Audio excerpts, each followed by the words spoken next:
Hello and welcome to a brand new series on CNBC TV 18. Lenovo, one of the world's leading manufacturers of personal computers, and CNBC TV 18, India's most watched business news channel, have come together to launch India 3.0, powered by technology. India 3.0 is a nationwide initiative to explore and understand how technology is redefining inclusion, economic growth and innovation. Over the course of the next 3 months, India 3.0 will take you to the four corners of the country to find out whether India has what it takes to be an IT superpower. We'll find out how technology is rewriting the rules for social innovation and creating platforms for including people who live in the bottom two-thirds of the social pyramid. Today marks the launch of this platform. It's time to welcome our all-star panel today on the occasion of the launch of India 3.0 powered by technology. Debjani Ghosh is the Managing Director, South Asia of Intel, the world's largest chip manufacturer. Raman Roy is often referred to as the father of the Indian BPO industry. He is the Chairman and Managing Director of Quattro. Manish Khera is the CEO of the Financial Inclusion Network, or operations of FINO for short. Manish Khera is the winner of the Forbes India Leadership Award for Outstanding Startup. Vivek Kulkarni is the CEO of Brickwork Ratings in Bangalore. He is also the former IT Secretary of the state of Karnataka, home to India's Silicon Valley, Bangalore.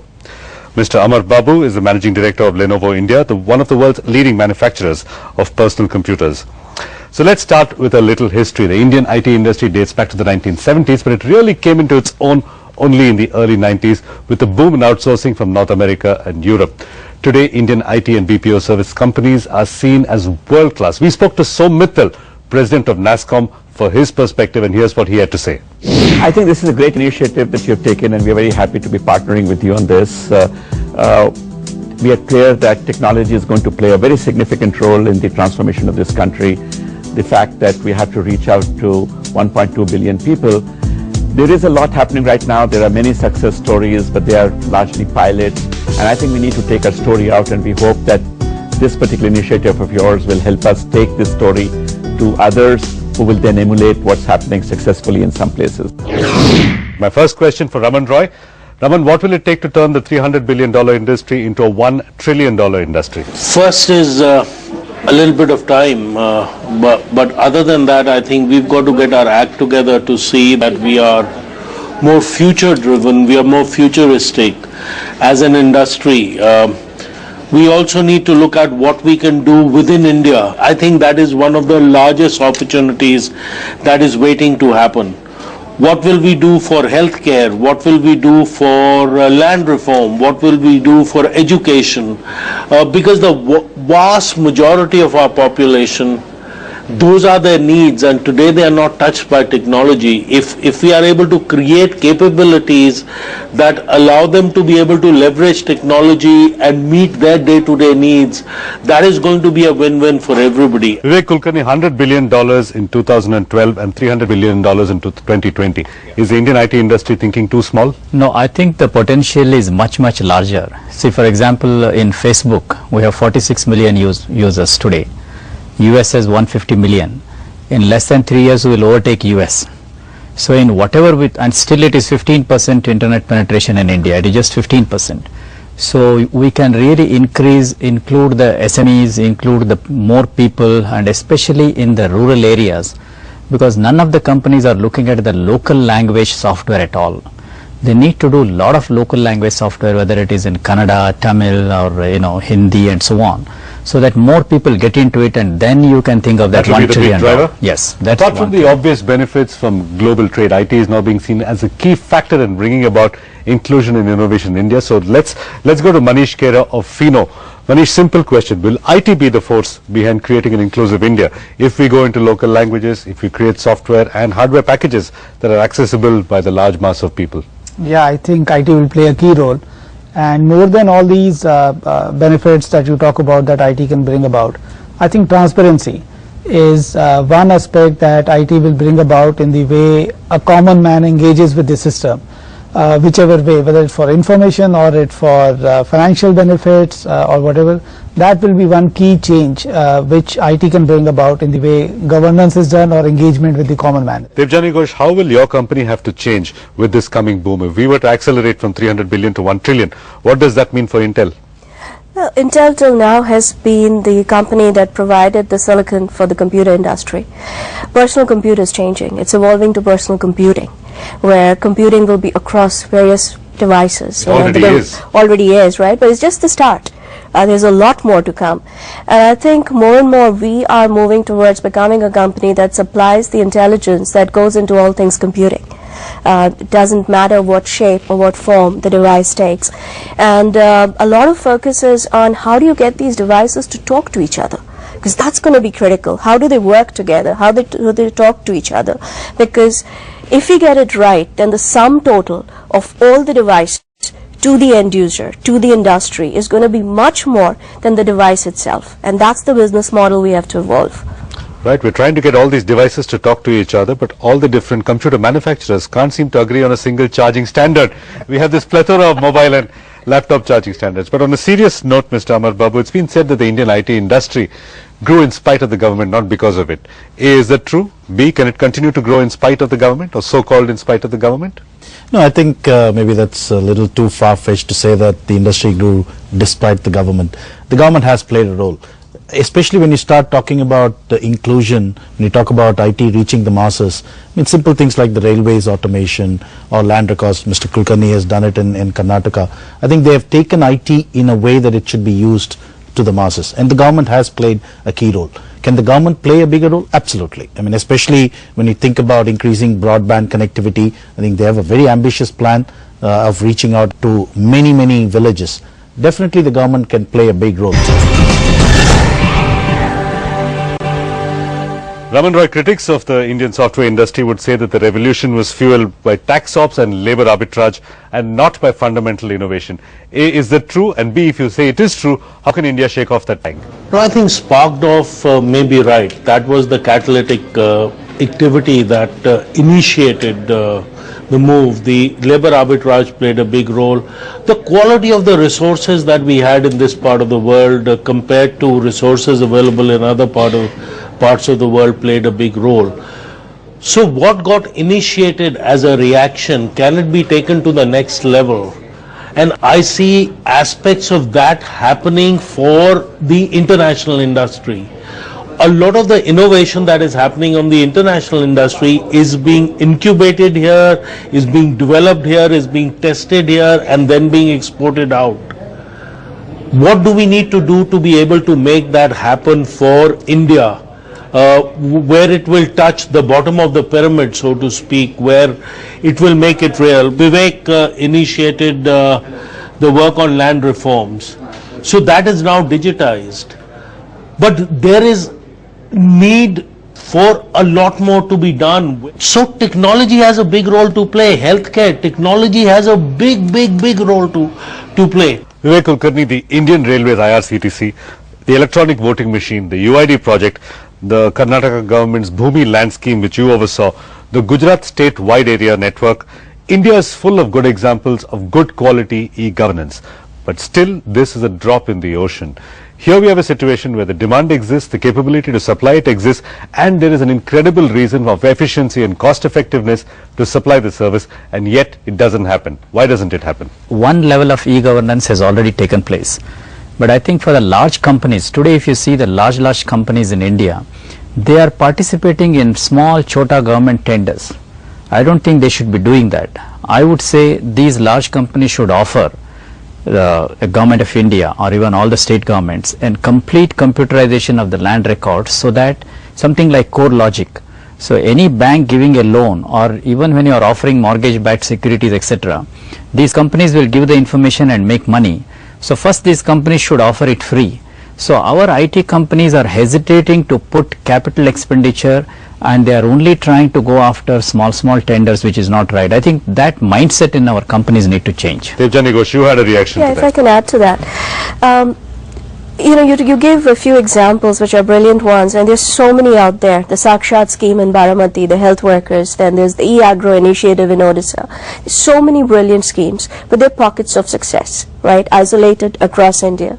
One of the biggest challenges that I see is IT is not a national agenda in India. I think in order for us to really embrace IT and use it as a transformative agent for driving inclusive growth in India, it has to become a national agenda irrespective of which parties are ruling which states. They have to talk and they have to agree this is a priority, this is job one. Companies will be very willing to work with governments. We are already. It's a struggle today trying to go to a government in another state and say this has worked in Gujarat, can you embrace it? 9 out of 10 times they'll say no. And it's invented here or else it doesn't work. From where you sit at Lenovo, how have your interaction with the government been? Very good, satisfactory, not so exciting? No, so as clearly comes out in the debate, Suresh, it's extremely satisfactory in some cases and it's extremely unsatisfactory in some cases. There is no uniform agenda or reaction across the country. I think in a way when you started off you talked about some of these aspects being cultural. And I think one of the things that if you look at some countries, many countries have actually declared internet as a basic utility. I mean, just like South Korea being a good example of that. South Korea is a good example. Australia, there are many countries there. They see it as a means of development. They see it as a fundamental infrastructure that is needed to build economic growth. Okay. We are not still in that mindset yet. And of course, as much as the IT industry will continue to influence, I think we also need the leadership to understand that there is huge opportunity that comes up. It's not just about investing in IT as a nice to do thing. It's almost essential as you build scale and to build transparency and efficiency. So clearly I think that should be part of the national agenda. Manish Khera, my question to you is this. What does inclusion mean? Is inclusion all about turning people into consumers, empowering them to turn them into consumers? See, inclusion, everybody tries to, in a way, give a definition depending on what perspective they come from. What's yours? But everybody, yeah, of course, we are focused more on financial services, so I would try to say inclusion for us gets defined as getting everybody into the mainstream financial system rather than they trying to depend on an informal system to do that. Now, in our experience also, in trying to include the so-called customer into the financial system, where in fact government is a key stakeholder. Somewhere I see the flavors of what my co-panelists are saying, but we are all seeing it from our own perspective. We are not seeing it from the customer's perspective or the consumer's perspective. I'll give you a small example of our piece of work or our field. A customer to deposit money, withdraw money from a bank requires to fill in a form. If actually such a large portion of our country is illiterate, that change needed to happen. Okay. And that's what happened in the so-called the financial services or the business correspondent industry which has come up in the financial side. Today the customer doesn't need to fill a deposit slip or a withdrawal slip to take money. That simple change has got so many more people included than any other thing you could have done, right? So IT on its own will not solve this problem of getting this mainstream but listening to the consumer and innovating on behalf of the consumer adopting to their requirements and making it useful for them will. Earlier before the show, we spoke to Sam Pitroda, the father of the Indian telecom revolution and currently advisor to the Prime Minister, on what he thought of this initiative and what he thinks of inclusion. Take a look at what Sam Pitroda said. The key question is in two areas from my perspective. One, are we using IT to really expedite the process of modernization and development in India? That's one big question. Two, are we creating enough innovative products of our own for the global market? I think these are two very interesting areas to explore. I think we need to innovate. We need to create ecosystem for innovation. We need to respect failures. We need to allow our young to experiment with things which are outside the box and really provide risk capital. Without risk capital, there is no risk. And if there is no risk, there is no reward. So that's Sam Pitroda talking about innovation. My next question is for Raman Roy. Raman, the biggest cliche that we keep hearing, India is not known for product innovation, we're only known for our services quality, but the Tata Nano is an Indian product, it's known for its innovation, it created a storm all around the world. Why don't we have the computing or IT equivalent of the Tata Nano in India today? If you track history, innovation happens in startups. There is a larger innovation in startups than in large companies. So you take that to the Indian environment where the government, whether central or state government, is about to look at a project. Who will they choose? Our rules by which we govern, the rules by which we give out the jobs and the orders and the partnerships are inclined towards the larger companies, which, no disrespect, I've been a part of a lot of large companies. innovation is not necessarily the way that they are looking at solutions. To initiate a debate where more and more people talk about it, to find solutions that will create that innovation, that will create those products, that will create that entrepreneurship, that will make more and more people strive for it. That is the culture that we've got to create, and we have to start now to start creating that culture, because that culture will take 5 to 7 years to happen. Mr. Kulkarni, we talk about very little IT innovation in India, but little is not equal to zero. Two examples come to mind. One, of course, is the Param supercomputer. India developed its own indigenous supercomputer, and this was in the late 80s and early 90s when we were denied access to the Cray. The second is the fantastic experiment by IISc Bangalore called the Simputer, a handheld computer that predates the BlackBerry, I think, by 5 years. If we beat the West to the supercomputer and we beat them to the BlackBerry, why aren't those two products even in existence today? What happened? See, what is really happening is they didn't get the complete support, not the supercomputer, but at least the Simputer.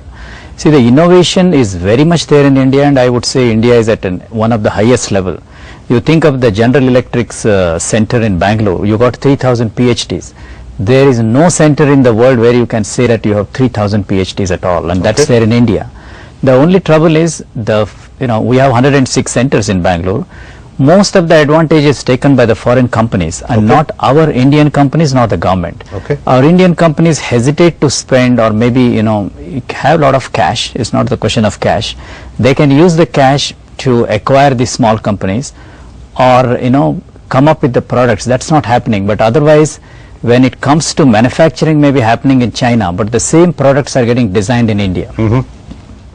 Debjani Ghosh, you had a reaction to Raman when he was speaking. Some criticism of large companies and the inherent bureaucracy. And it's an inescapable fact. When you grow that to that size, you're not a garage startup anymore. It's hard to be radical and disruptive at that scale of business, isn't it? But we still are. You still are? We still are. And I think the kind of innovation you see out of whether it's Intel, Lenovo, or any of the other companies, it's still pretty remarkable. I mean, we are all sort of driving the Moore's Law is sort of our guidepost for 40 years, and it continues to be, and it's what continues to drive innovation. But coming back to India, I think you need a strong culture, you need a strong ecosystem that embraces both small as well as large companies, right? Absolutely, I agree with Raman that the culture of innovation, we have to do a lot more there. Especially, I think, take away some of the fear of failure and encourage people to go out there and take risks. But second, and more importantly, I think we need a framework, or we need a system whereby we are able to scale innovative ideas. Half the ideas fail because we are not able to scale. Manish Khera, I'm going to ask you to react to Debjani's point about failure. Why is it that we in India don't seem to have a culture of failure, unlike in the West, when declaring a Chapter 11 bankruptcy or failing at a business is no big deal? Entrepreneurs just bounce back almost immediately afterwards. Why is it so hard in India? No, I won't say that failures are not happening in India. I would say that the failures happen in India at a much earlier stage. It is so difficult to set up a venture in India, whether it be from a perspective of getting the right capital or getting across to the right clients and building a business, that most of these failures in a way stay below the radar. Unlike US, where you kind of set up a venture, it comes to a certain level and then fails. Here most of the ventures fail in the infancy stage itself. Amar Prabhu, you had a reaction to two things. One, what Raman said earlier and what Debjani said. So I'll give you your turn. Yeah, no, I think in terms of innovation, we tend to focus on product innovation. I think we need to look at it that there's a lot of business model innovation that today happens, software or even just how you deliver solutions. It's Flipkart, for example. The cash on delivery is a very simple business model innovation, but it's driven a whole host of adoption of e-com, as an example. You look at companies like Lenovo, we tend to innovate, we do innovate, but we tend to innovate for the world. Because you need to achieve scale, you need to achieve a global presence, and hence products normally, and then that get applied. I think what we need is the ecosystem to take these global infrastructure, solutions, innovations, and then apply it to a local context and build local solutions, local business models, and so on. That ecosystem, I think, is missing. Right, that brings us to the almost brings us to the end of this panel discussion. I'm going to go to each of my panelists and ask them one specific question. Mr. Kulkarni, the one factor that's going to change the game for Indian IT. See, I would like to say, I would go by the service companies, because even though we spoke of innovation, the service companies are crucial for Indian unemployment problem. Government should give treat that as an amortize that cost, at least part of that cost, with some kind of a limits for large companies, so that they will employ more people, and that can be a huge fillip for the Indian IT. Manish Khera, the one thing that will change inclusion, the killer app as it were, for inclusion in India, what is that killer app? Adopting to the digital way of doing things and making small changes in our current framework, that will change the things. Devjani Ghosh, what will it take for an Indian company to become a competitor to Intel? You need infrastructure support, whether it's power, whether it's electricity, whether it's uninterrupted supply of water. You need a lot of infrastructure support to get into the game. Amar Babu, will in the Indian education system, which is blamed for creating, say, unemployable and underemployable and undereducated students, will that derail the India growth story completely by 2020? No, unless we take proactive action, and I think there's a lot of good action going on. Okay. I mean, the kind of vocational training inputs that are going around the country, the investments that are being made. IT obviously can be an enabler on how to really modernize, get education to the one that you get employable graduates outside, rather than people just doing on some theory. Aman Roy, final question for you. The first wave was outsourcing. The second wave, which is currently underway, is value-added services. What's the next wave for Indian IT? It will be innovation. It will be innovation that will cater to the bottom of the pyramid. We will create solutions that will cater to a large population. It will be micropayments, and those micropayments put together will make a very lot of money. Raman Roy, Vivek Kulkarni, Manish Khera, Devjani Ghosh and Amar Babu, thank you very much for being part of this discussion. This brings us to the end of this episode of India 3.0, but the action doesn't end here. Like I told you, we'll bring you stories from the four corners of the country on innovation, on inclusion and economic growth. Keep watching.